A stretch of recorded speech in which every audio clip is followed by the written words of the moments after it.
I never thought love could grow from something so strange. At first, I was just a sugar mommy. Money, gifts, dinners, that was all it was. Or at least, that's what I believed. But hearts don't follow rules. And somehow, our deal became something deeper. Something dangerous. I thought I could buy happiness, but instead, I bought betrayal. I bought heartbreak. I bought scars that still burn today. This is not just a love story. This is my confession. When I first met him, my life was already full. Full of money, full of comfort, full of everything people think makes life easy. But I was empty inside. Lonely nights, cold mornings, a big house with no real laughter. I had success in my career. I had friends who envied me, but I had no one who truly cared. That is when I met him. A boy much younger than me. Handsome, funny, with eyes that carried both innocence and hunger. The kind of hunger you only see in someone still trying to build their life. We met at a party. He was not supposed to be there. A friend had brought him along. And somehow we started talking. At first it was small talk. Where are you from? What do you do? But then he made me laugh. Not the polite laugh I gave to business partners. Not the fake smile I showed in pictures. A real laugh. One that came from my chest. And for a moment, I felt alive again. That night ended with a simple exchange. My card, his number, a smile that lingered longer than it should have. The next week, we met again. This time for coffee. And then dinner. And slowly, we fell into something I never thought I would allow myself to enter. It started as an arrangement. I had the money. He had the youth, the energy, the company. I told myself it was simple. A sugar mommy, a sugar baby, nothing more. I paid for the dinners, the gift, the trips, and in return, he gave me attention, laughter, and a warmth I had not felt in years. People would not understand. But for me, it was like a secret escape. A world where I could forget who I was supposed to be and just feel. Weeks turned into months, and the arrangement grew deeper. He started staying over, cooking with me, watching movies late at night, falling asleep on the couch together. I remember one morning, I woke up to find him making breakfast. Scrambled eggs, badly cooked, toast slightly burnt. But my heart softened, because no one had done something like that for me in so long. I told myself, don't fall for him. Keep it light. Keep it safe. But hearts don't listen. Mine certainly didn't. He began asking about my day. About my work, about my dreams. Not just the money, not just the things, but me, the person behind all of it. And that was dangerous, because that was how he slipped inside my heart.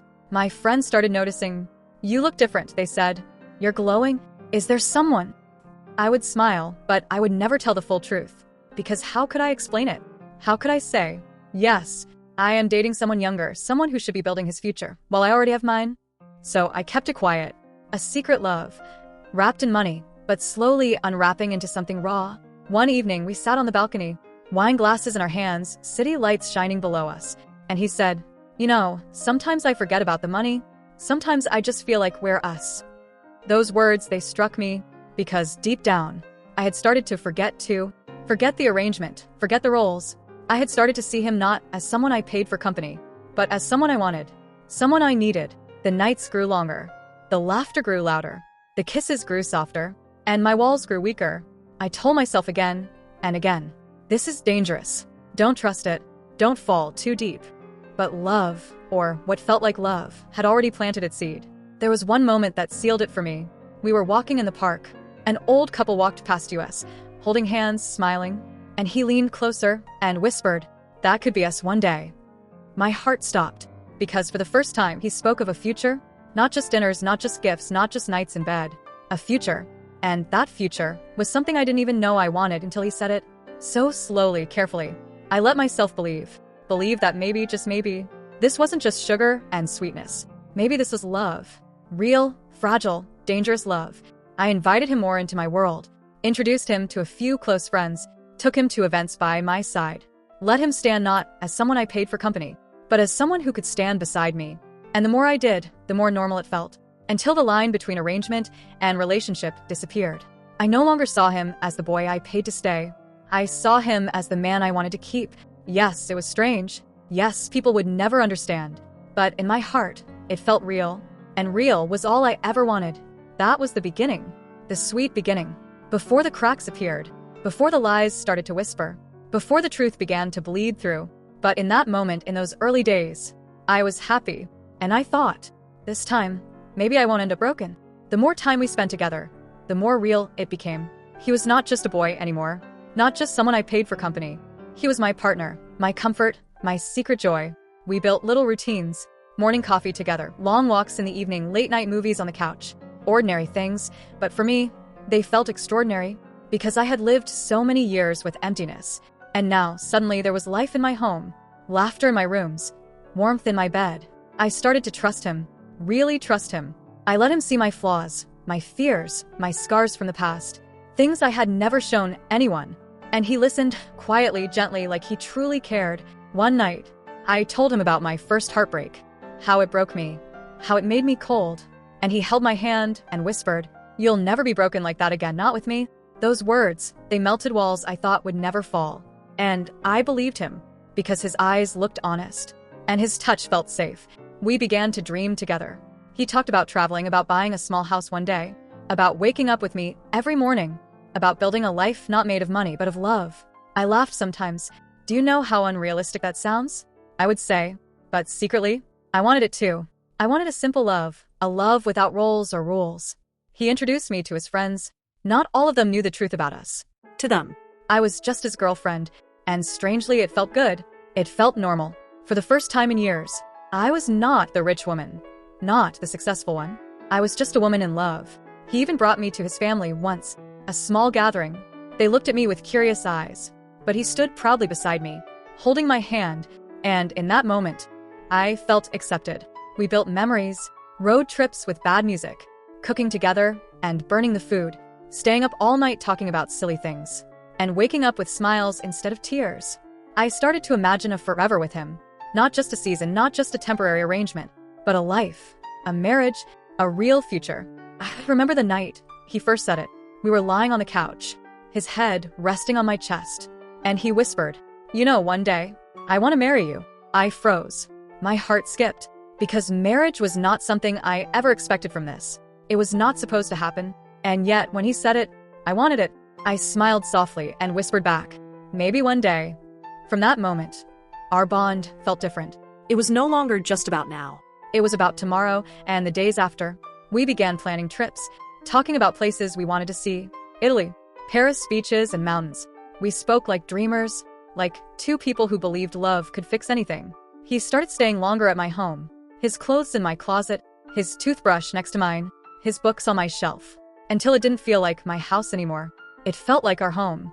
I trusted him with my keys, with my passwords, with my secrets, and I felt safe doing it, because love had blinded me, because I thought he would never hurt me. Friends teased me. "You look so young again," they laughed. "You're glowing, he must be special." And I would blush like a girl, even though I was older, even though I should have known better. But love doesn't care about age. Love doesn't care about rules. It only cares about the heart. And my heart was his completely.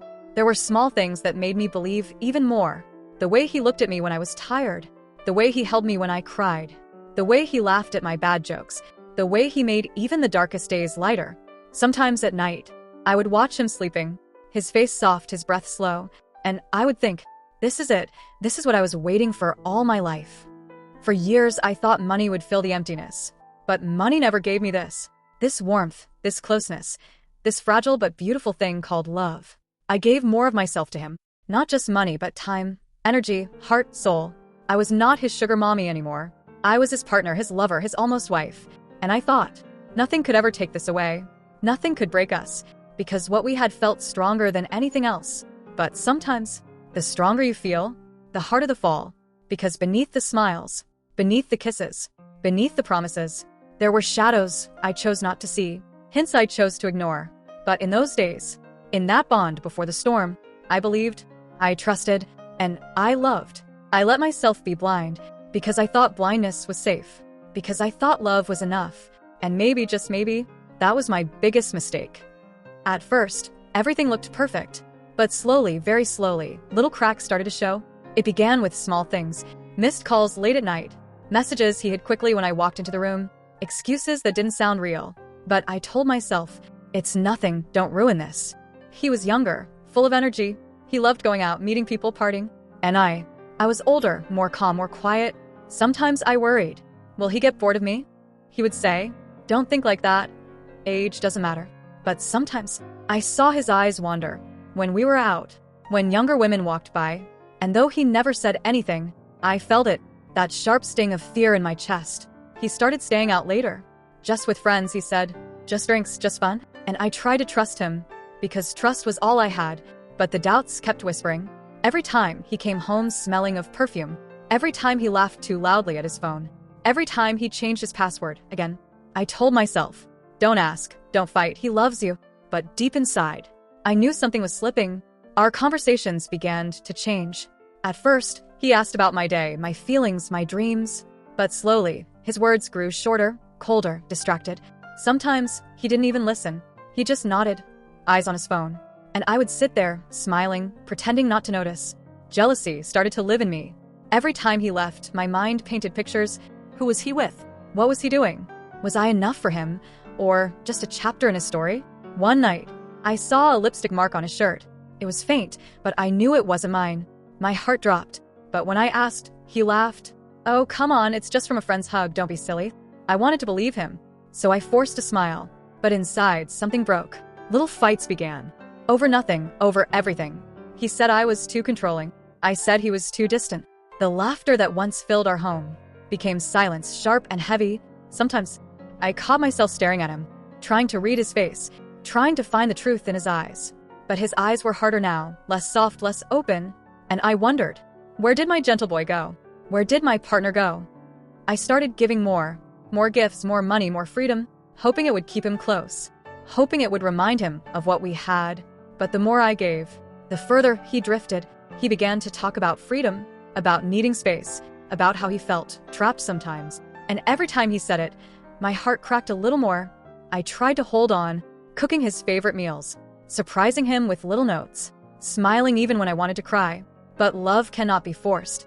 And deep down, I feared I was losing him. Then came the night that changed everything. We were at a party with his friends. He was drinking, laughing, dancing. And I saw it.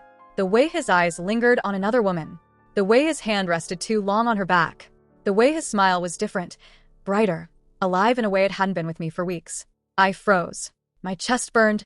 And for the first time, I wondered if I was just a placeholder, just a step in his story, not the ending. That night, I asked him quietly, "Do you still love me?" And he looked at me, not with warmth, but with tired eyes, and said softly, "Why do you always doubt me? Can't you just trust me?"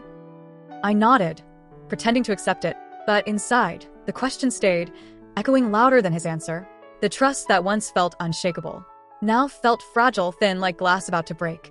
I started to feel envy, not of strangers, but of his youth, his freedom, his easy way of living. He had his whole life ahead, and I had already lived so much of mine. What if one day he realized he wanted more than me? These thoughts poisoned me. They kept me awake at night. They stole my peace. And yet, every morning, I smiled at him, pretending nothing was wrong, because I was terrified. Terrified of losing him. Terrified of the emptiness returning. Terrified that all I gave, all I loved, all I built, would crumble into nothing. But deep inside, I felt it. Something was already breaking. Something was already slipping away. And no matter how tightly I held on, I knew one day soon, the truth would come crashing down, and I would no longer be able to hide from it. The days became heavier. I could feel the silence growing between us, not the comfortable silence of two people in love, but the quiet of fear, of unspoken words, of secrets that wanted to escape. He was still there, still laughing at my jokes, still holding my hand, sometimes. But there was distance, a wall I could not see clearly, but I could feel it growing. One evening, I came home early from work. The door was slightly open. I thought maybe he forgot to lock it. But inside, I heard laughter. Not our laughter, a woman's laughter. My heart stopped. I stood frozen, listening to voices I did not want to hear. I told myself, it's nothing, just a friend. But the doubt, that tiny seed, began to grow. The next days were worse. He was distracted. Short answers, long nights out, a phone that buzzed constantly, and me, sitting quietly, pretending everything was fine. I started watching him more carefully, not to catch him in lies, but because I feared what I might see. One night, I saw her name on his phone, a name I had never seen before, and my stomach turned cold. He tried to explain, "It's just a friend, don't worry." But I could not shake the image in my mind. Her laughter, her voice, the way he smiled. My friends noticed the change in me. "You seem tired, stressed, worried," they said. I laughed it off. "No, I'm fine." But inside, I was breaking. I started to question everything. The dinners we shared, the trips, the nights we spent together. Was it all real, or just my imagination? I wanted to confront him, but I was scared. Scared of the truth. Scared of what I might lose. And the more I thought about it, the more I saw signs I had ignored before. The missed calls, the late nights, the changing passwords, the way he sometimes avoided my gaze. My heart ached, but I could not leave him. Not yet. Not when I had already fallen so deeply. Then came a small incident that shook me. We were at a family dinner. He smiled at someone across the room, a woman I did not know, and he didn't introduce me. He didn't look at me, just smiled and turned away. I could not hold it in. My voice shook as I asked, "Who is she?" He looked startled, then laughed nervously. "Oh, just a friend.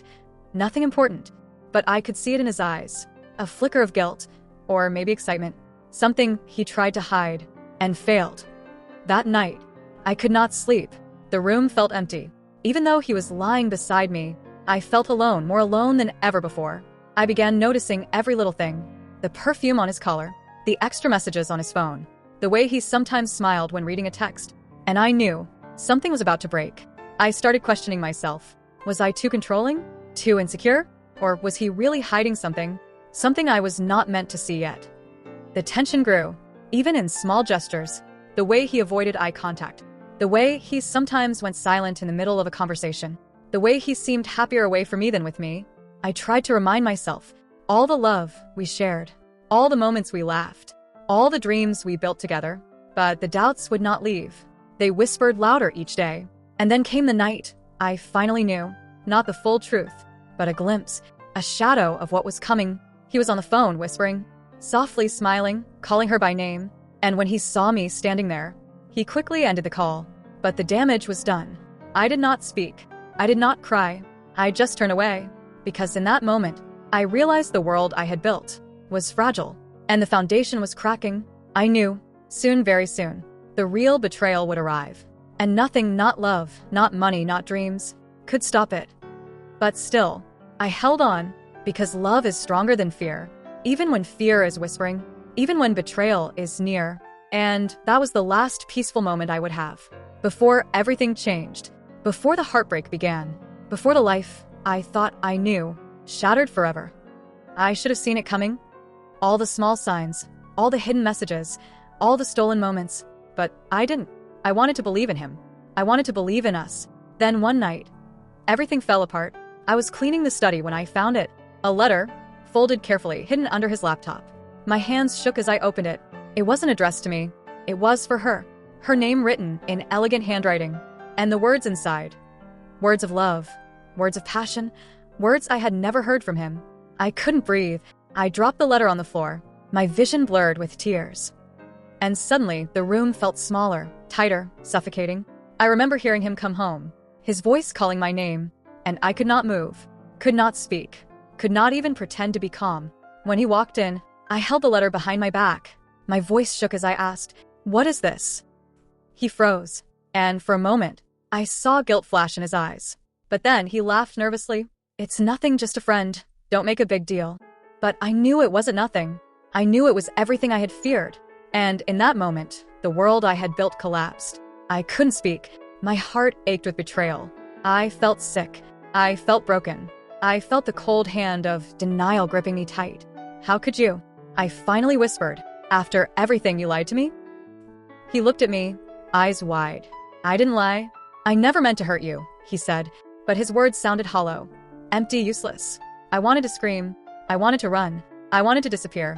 But I stayed frozen, trapped in the chaos of my emotions. The nights that followed were unbearable. I could not eat, could not sleep, could not think straight. Every place in the house reminded me of him, of us, of what we could have been. And then anger started to rise. It started quietly, a small flame in my chest. But soon it grew, hotter, darker, consuming everything else. I wanted him to feel what I felt, to understand the pain he caused, to taste the betrayal he had left behind. That's when the seed of revenge was planted. A tiny thought at first, I will make him pay somehow. I didn't know how yet. I didn't know what I could do. But I felt it burning inside me. A fire that would not go out until justice was done. I began watching him more closely, not with love anymore, but with suspicion, with calculation, with a plan slowly forming in the back of my mind. Every word he said, every gesture, every smile. I studied them, trying to find weakness, trying to find proof, trying to find the right moment. I knew I had to be careful. One wrong move, and everything would fall apart. The truth could ruin him, or ruin me, or both of us. I started small, checking his phone, reading between lines, finding patterns, tracing his steps, every secret meeting, every unexplained night out. I collected them quietly, silently. The danger thrilled me. The risk of being caught, the risk of exposure. It made my pulse race. It made the revenge feel alive. And yet, fear was always there. What if someone finds out it was me? I whispered to myself at night, what if this destroys everything? But the thought of letting him go, without consequences, was worse than fear itself. The first move had to be careful, not reckless, not too obvious. Something that would hit him emotionally. Something he could never ignore. I waited for the perfect moment, every night plotting, every day observing. The anticipation grew. The thrill of revenge mixed with the pain of betrayal. And then one evening, I saw my opportunity. He was careless, smiling at a message on his phone, laughing softly, completely unaware that I was watching. I didn't act yet. I just noted it, planned it, imagined the perfect strike, the way it would unfold, the shock on his face, the fear, the guilt, everything. The chaos inside me was overwhelming. I could not stop thinking about it. And yet, I had to wait. Patience was part of the plan. For the first time in my life, I understood the power of control. Not the control of love, not the control of money, but control of revenge, control of truth, control of consequences. That night, I lay awake, thinking of all the things I could do, all the ways I could make him feel the hurt he had caused, and a smile, dark and quiet, crept across my face. I knew this was only the beginning. The first move would be small, but the ripples would grow, and soon everything he took from me would be returned in full. The next days were a storm in my mind. I could not stop thinking about him, about the lies, the betrayal, the laughter that wasn't meant for me. I knew I had to act carefully. Revenge was not just anger. It was strategy, patience, control. I started gathering proof. Small things at first. Photos of secret meetings, messages he thought I wouldn't see. Every lie cataloged quietly, meticulously. I felt powerful, dangerous. The risk excited me. Every time he didn't notice me watching, every secret he left exposed. My heartbeat raced, adrenaline surged, but I reminded myself, one mistake, one slip, and the plan would fail. And everyone would know, and I could lose everything. I created scenarios in my mind. What would happen if I confronted him publicly? Privately? Would he apologize? Would he deny everything? Would he try to turn everyone against me? I had to plan for every outcome. The risk was thrilling, like walking on a tightrope, blindfolded over a dark canyon. I started small, testing boundaries. I asked about his nights out, casually, not accusing, just curious, watching his reactions closely. Every twitch, every hesitation, noting them down in my mind. Then I moved to social media. Subtle digs at him, little posts hinting at secrets. Careful not to reveal too much, but enough to plant doubt, enough to make him anxious. I could feel him changing too. The carefree smiles were less frequent, the laughter less sincere, and I knew he could sense something was coming, something he could not control. The more I planned, the more I realized revenge was not about destroying him completely. It was about balance, justice, making him understand the pain he caused. But fear always lingered. What if someone finds out it was me? I whispered in the dark of night. What if I lose everything? Yet, the thought of letting him go unpunished was unbearable. So I pressed on. I started leaving subtle clues. A message on his phone screen left open. A small item lost that would lead him to panic. Little things that would shake him emotionally. Make him feel the fear I had felt when I discovered his betrayal. And it worked. I could see it in his eyes. The unease, the tension. He did not know why, but he felt it. The same fear he had caused me slowly coming back. One night, I confronted him carefully. Not with rage, not yet, but with a question that hinted at my knowledge. His face went pale, eyes darting, hands trembling, and I smiled softly inside. The first ripple had started. The next day, he avoided me. Conversations were short, forced. He looked over his shoulder constantly, and I knew my plan was working, but I also knew the danger was real. If someone discovered my intentions, if friends or family found out, it would all blow up, and I could be the one exposed, humiliated, defeated. So I moved carefully, calculated every step. I became patient, methodical, watching, waiting, planning the perfect moment for the next move. I started documenting everything. Photos, messages, receipts, little proofs that could not be denied. all stored safely, quietly. And then the thrill of it, the power, it was intoxicating. I was no longer just a woman hurt by betrayal. I was someone who could take control, who could change the game, who could make him feel the chaos he had caused me. But even in this power, fear remained. What if someone finds out it was me? The thought never left me. It haunted every move, every plan, every secret step. And then I saw my perfect opening, a night when he would be alone with her, drunk, careless, confident, and I knew this was my chance. The first real move that would set the ripples in motion. I didn't act recklessly. I planned it with precision. Every step, every timing, every detail accounted for. Because revenge is only sweet when it is done perfectly. And as I lay awake that night, thinking of what I would do, the first move of revenge, I smiled quietly to myself, knowing the consequences were coming, knowing the chaos had already begun. And soon, he would understand, he would feel, he would pay, and I would finally see justice, even if it came with its own scars.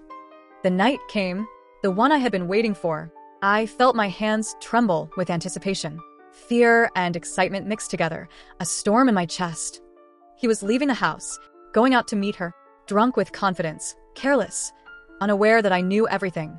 I followed quietly, not too close, not too far, keeping to the shadows, heart pounding with each step. I watched them from a distance, laughing, close together. The sight hurt me more than I expected, but pain fueled the fire of revenge growing stronger with every heartbeat. I waited for the perfect moment, the right time to strike, the moment when fear would ripple through him, the moment when he would feel a fraction of the chaos he had caused me. I sent a subtle message, a clue left for him to find, something he couldn't ignore, something that hinted I knew everything. He noticed it immediately. His confident smile faltered, eyes widening, hands shaking slightly, and I knew the first real ripple had begun. I stayed hidden watching, the panic slowly spreading across his face. It was satisfying, dangerous, thrilling. The same fear he had planted in me now returned to him. But the consequences were immediate. He started calling frantically, texting endlessly, trying to figure out who had seen, who knew. And I stayed silent, patient, controlled. My heart pounded as I realized this was only the beginning. The first move had been small, but the ripples would grow.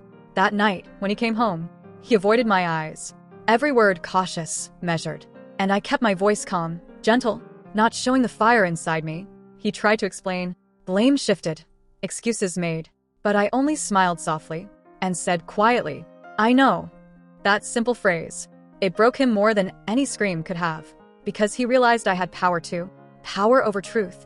Power over perception. Power over revenge. The next day, the tension increased. Friends noticed it too. Questions whispered, quietly, Is everything okay? And I nodded, smiling, hiding the storm inside. I began planning the next step. Bigger this time, bolder. Something that would leave a mark. Something he could not ignore or hide. I planted small seeds everywhere. Hints for others to see, clues for him to discover. A network of subtle truths slowly surrounding him. Every move carried risk. Every action could expose me. And I felt the thrill of danger. The thrill of taking control.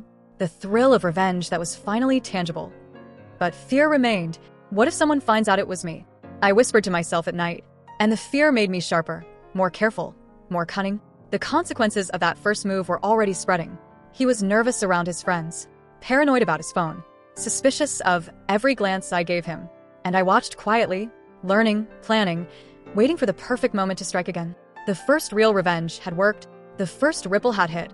And soon, the waves would crash. I felt a dark satisfaction, a quiet, dangerous pleasure, the power of control in my hands, the knowledge that I could make him feel the chaos he had caused me.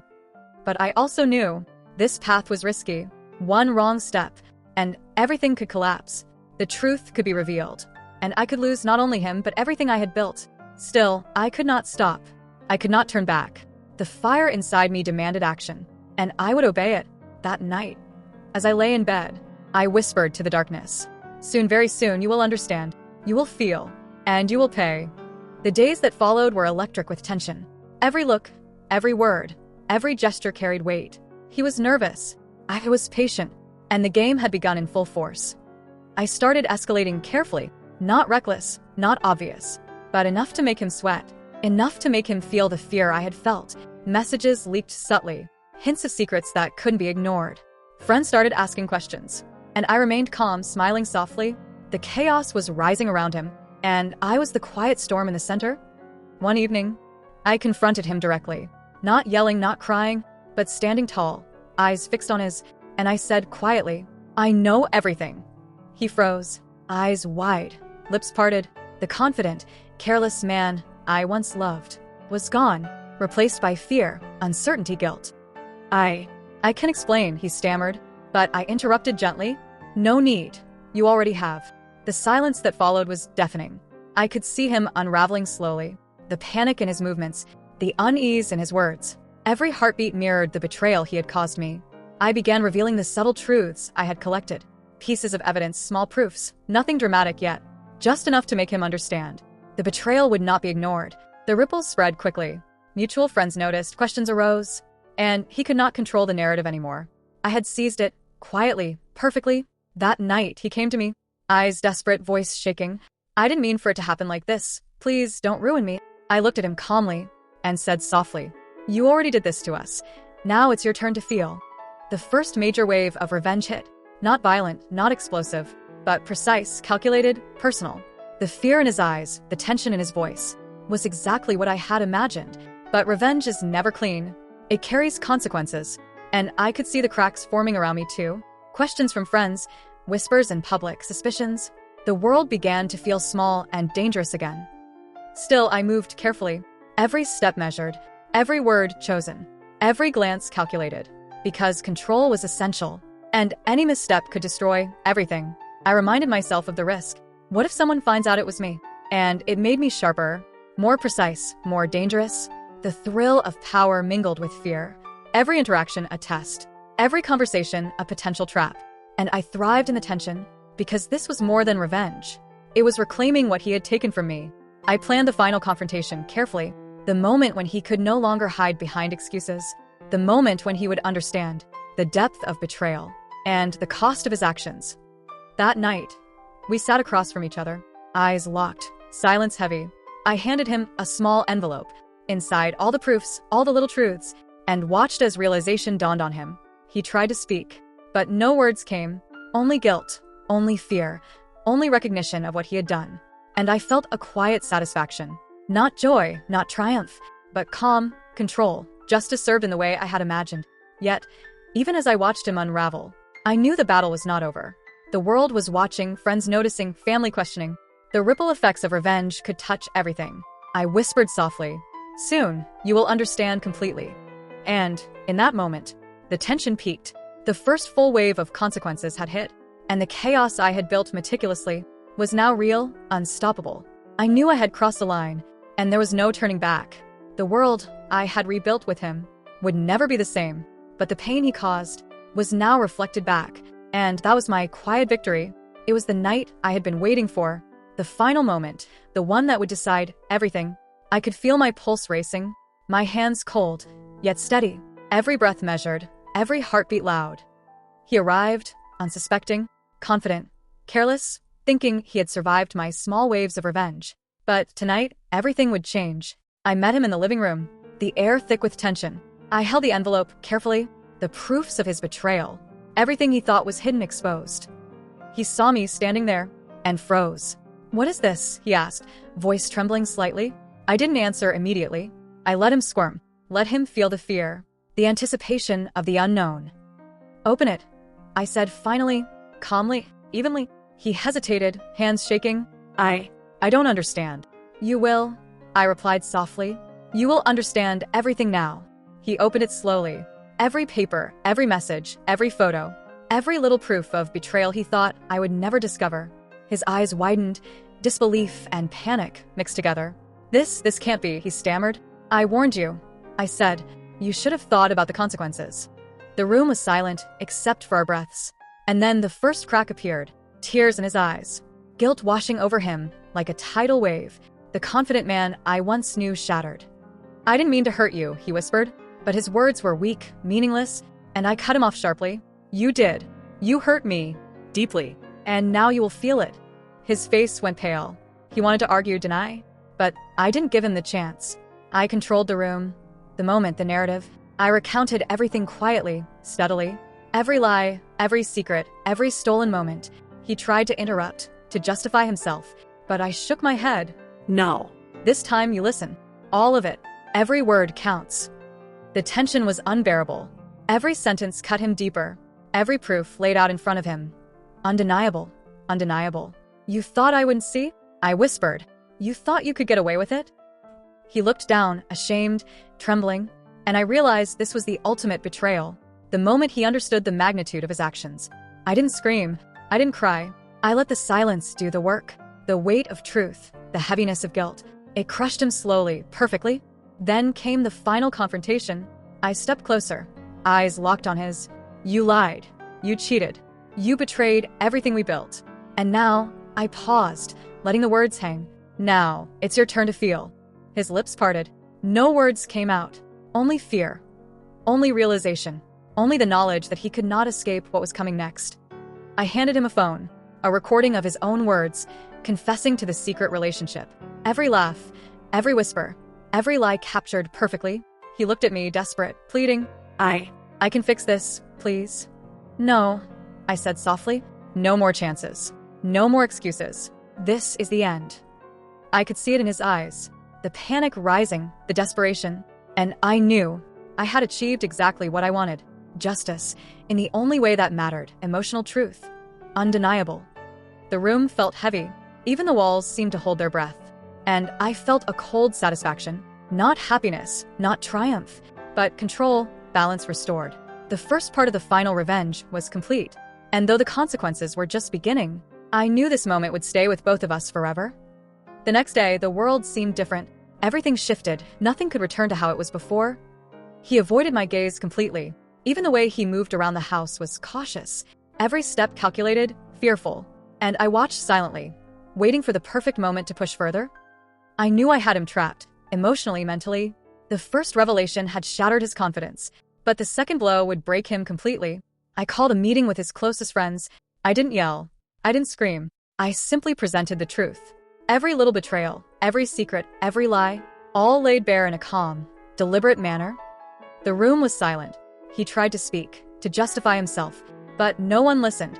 The weight of his actions pressed down on him, and I felt a dangerous thrill. The power of truth in my hands. You lied to everyone, I said calmly.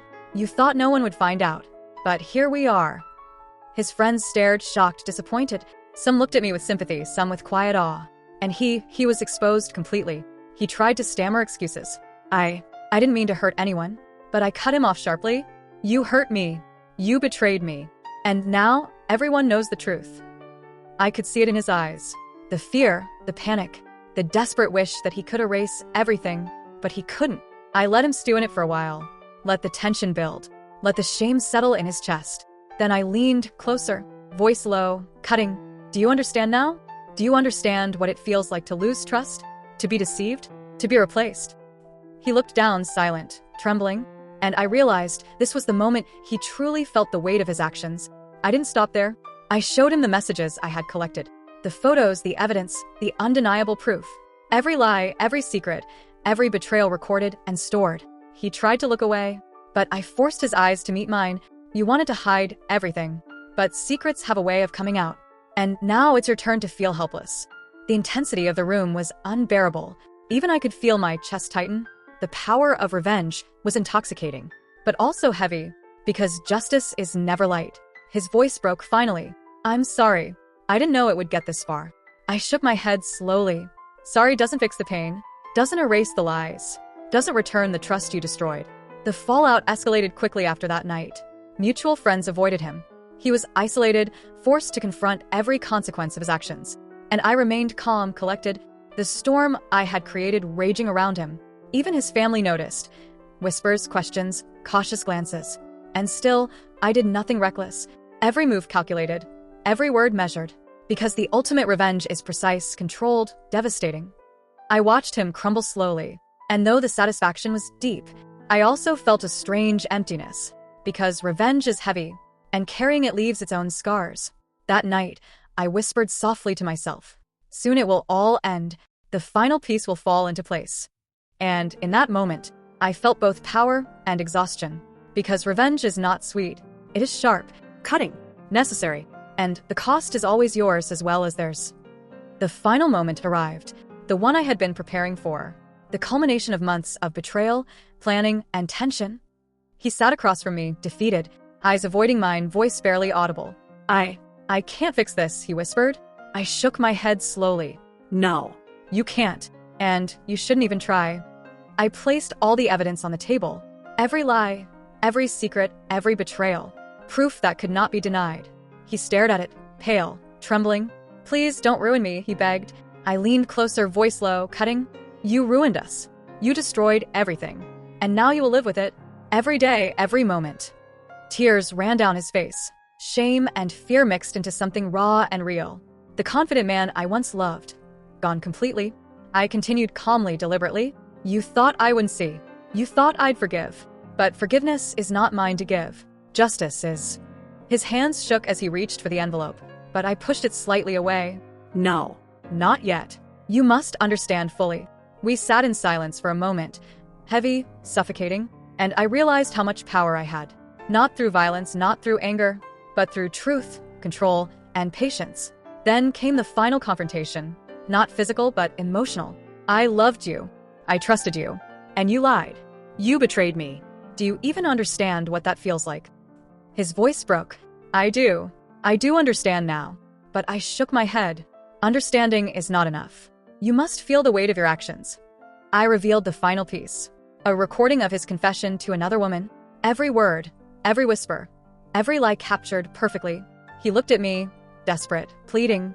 I never meant for it to go this far. No, I said softly, coldly. You did, and now you will live with it forever. The room felt suffocating. Even I felt the tension pressing down on me. Revenge is heavy, and this was the heaviest moment yet. He tried to speak again, but I interrupted sharply. Enough. No excuses. No lies. Just face the truth. And face yourself. I could see him crumble completely. Tears, guilt, shame, fear, all mixing into a raw, vulnerable human broken by his own actions. I whispered quietly, this is what betrayal costs. This is the consequence of lies and deception. And now, you know, the fallout would be long. Friends, family, reputation, all touched by the chaos he caused. And I remained calm, silent, strong, in control. Finally, after hours of tension, he looked at me, eyes red, face pale, voice trembling. I understand everything now. I nodded slowly. Good. Let it sink in. Let it change you. And maybe one day, you will realize what you lost. The storm of revenge had passed. The chaos had settled. And though I felt relief, I also felt the emptiness that revenge always leaves behind.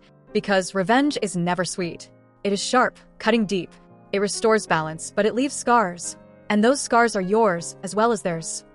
I stood up slowly, left the room, and for the first time in months, I felt a sense of control, a quiet satisfaction, and a deep, reflective sorrow for what had been lost. The final confrontation was over. Justice, in my own way, had been served, and though it did not bring happiness, it brought closure. The truth finally laid bare, and the betrayer had no way to hide. The days after the final confrontation were quiet, too quiet. The chaos had passed, but the silence was heavy. I walked through the house. Every corner reminded me of him, of us, of what we had shared. And now, only echoes remained. Friends avoided him completely. Some reached out to me quietly, words of sympathy, support, but I felt nothing, or maybe everything at once: confusion, relief, emptiness. I thought revenge would feel like victory. I thought I would feel satisfied, triumphant, but the truth was different. The satisfaction was there. Yes, I had made him feel the consequences. I had exposed the betrayal. I had reclaimed control over my life. But with that satisfaction came scars. Emotional scars that would not heal quickly. The constant replay of betrayal in my mind, the weight of the anger I had carried for months, and the emptiness left behind when the storm passed. I asked myself questions I didn't want answers for. Was it worth it? Could I have walked away without revenge? Would things have been different if I had chosen forgiveness instead of justice? Sometimes late at night, I imagined him, alone, remorseful, aware of what he lost. And I felt a cold satisfaction, but also a deep, lingering sadness. I realized revenge does not heal. It does not erase pain. It only balances the scales, temporarily, and often it leaves more shadows than light. I spent hours reflecting on our time together, the love we had felt at first, the laughter, the trust, the closeness. and how fragile it all was in the face of lies. How easily trust can shatter. How quickly betrayal can invade even the safest spaces.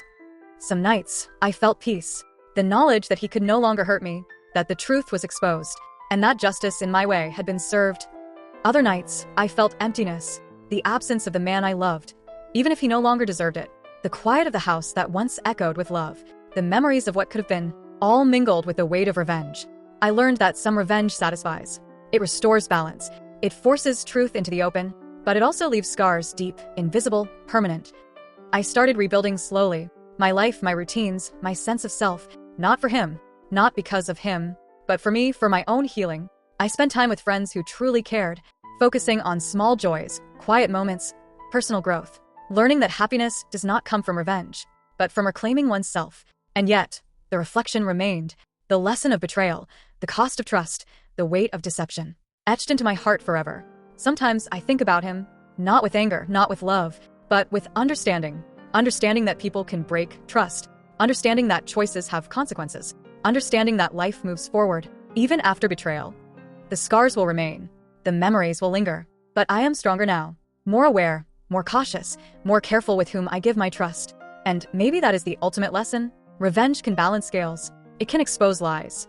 But healing comes not from punishment, but from acceptance, reflection, and reclaiming oneself. I whispered quietly into the night, alone in my room. I survived, I endured, and I will continue to live, because my life is mine now, and no betrayal can take that away. If you found this story intense and emotional, consider staying with us for more real-life confessions and dramatic tales of betrayal and revenge. Every story is crafted to take you through the emotions of shock, heartbreak, and suspense. Hit the like button if you felt the tension. Share your thoughts in the comments. We love hearing how these stories resonate with you. And don't forget to subscribe for more gripping storytime content, delivered in a way that keeps you hooked until the very end.